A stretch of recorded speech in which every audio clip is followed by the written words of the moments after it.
Hello and welcome to Camp Xbox, where we talk about all things original Xbox to the Series X. And on today's agenda is a review of Star Wars Jedi Knight, Jedi Academy. This game was released in September of 2003 for PC and was ported later for the Xbox in the same year. It was developed by Raven Software and published by Lucas Games. This is actually the fourth and final entry into the Star Wars Jedi Knight series. This is a franchise that's been around for a while, since 1997. What started as a first-person shooter now has evolved into a mix of first-person shooter and third-person lightsaber battling game. In this entry, you play as Jaden, a brand new Jedi recruit who goes on missions around the Star Wars galaxy. Some of them are for training, but all eventually end up pointing their way to a new Sith cult called the Disciples of Ragnos. Jedi Academy is a huge adventure spanning across new and familiar worlds in the Star Wars universe. It's one of the best examples of a Star Wars work outside of the movies. If you are a Star Wars fan, there is so much to enjoy here. First of all, I think one of the most important things when it comes to Star Wars is story. The original trilogy has stood the test of time as one of the greatest sci-fi series ever made. They're very familiar in plot, but so uniquely its own thing. Star Wars is one of those pieces of art that has transcended popular culture. It's a plot everybody knows now. So branching out from there, it's hard to ever top or compete with those original movies. And I think some of my favorite media from modern Star Wars is those plots and stories that exist outside of those movies. And here in Jedi Academy, it is lightly connected, but it allows itself to explore different avenues. And I actually really like how they have handled the story here. Developer Raven Software made it so the game doesn't feel like a wholly linear affair. It almost feels episodic, but that allows it to be a huge exploration of the Star Wars universe. It does start explaining that it's 10 years after Return of the Jedi and you are training under Luke Skywalker. You train to become a Jedi, and you have mandatory story missions where you deal with the cult of Ragnos, and there's a grand overarching story here that I think is a lot of fun. But what I really love about this game are the side missions. Between main missions, there's a set amount of things you have to do so you can train and be a better Jedi. And a lot of them are just as simple as taking down criminals, but there are some really neat levels here. There's this excellent side mission that you go on that has no enemies except for one giant sandworm. And the idea is that your aircraft has crashed and you have to collect pieces in order to fix it. But you can't touch the ground at all, otherwise the sandworm is going to come up and eat you. So you have to jump around on crashed ship parts to get the thing so you can leave the planet. And it's a really simple and easy concept, but in the middle of a big action game full of shooting and lightsabers, it's a really great fresh breath of air. And honestly, the action levels are excellent too. You visit some of the best planets in Star Wars, and you get to explore stuff like Tatooine, and you get to rush through these planets in the land speeder, and you can explore lava planets. It's got this whole giant variety to it that I love. And all the while you're killing stormtroopers and Sith, and it feels episodic, but really that's not a negative to me. It's a nice tool to explore the breadth of the universe without needing some insane explanation to tie it all together.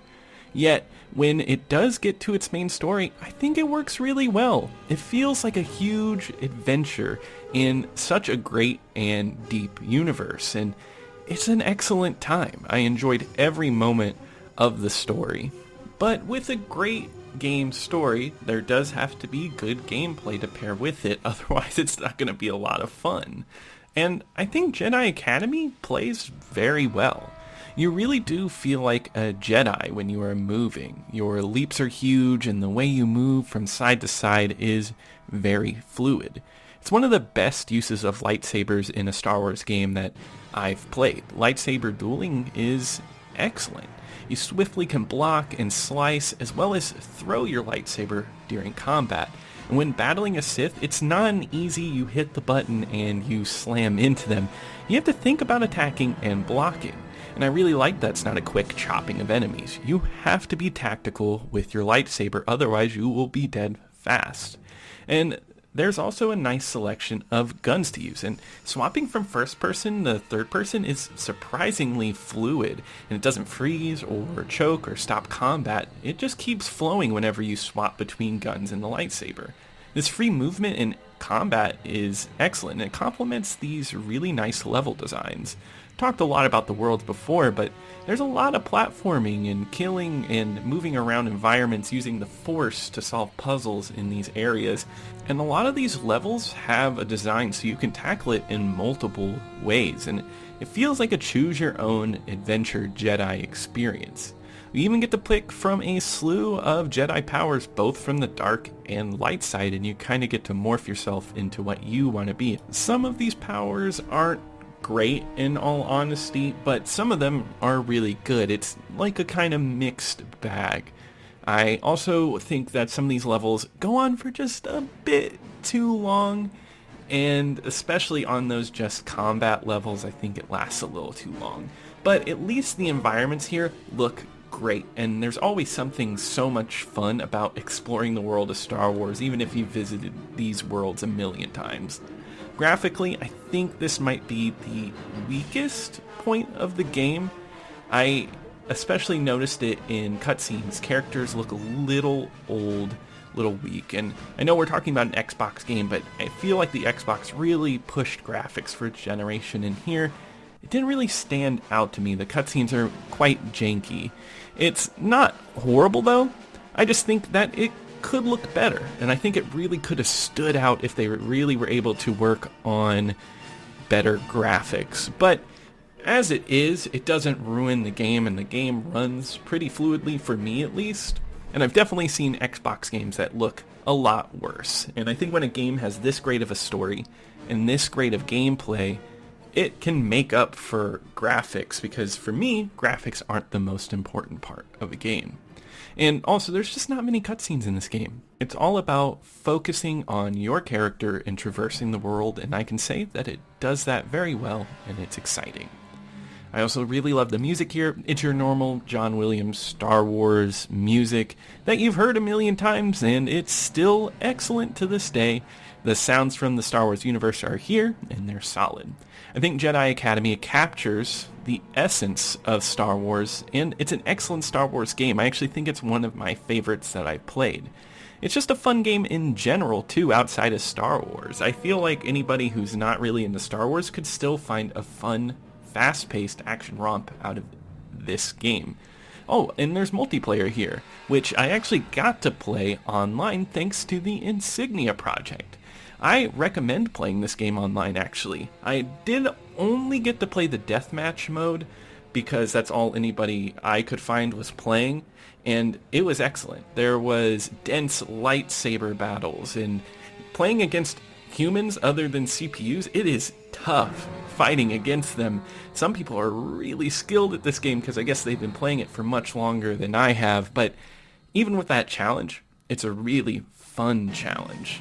Definitely try out this game online and story if you can't get online with the Insignia project. It is also on PC, it's on most consoles of its generation, and it just recently got remasters on modern consoles. And I haven't played the modern remasters, but I still would say check it out. It's an easily available game, and it's so much fun. And on my original Xbox ranked list, out of all the games that I've reviewed on this channel, this one goes in at number 6, so it has entered into the top 10.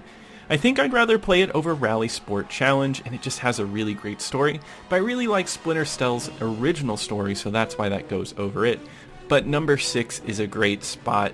Star Wars Jedi Knight Jedi Academy is an excellent game to own for your Xbox or any console that you may have that it's on.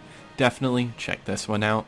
And if you enjoyed this video, please leave a like and subscribe. Hit that bell if you want to be notified every time I release a review. And please leave a comment below if you have any memories with this game. I love hearing from all of you. But I'll see you here next time at Camp Xbox.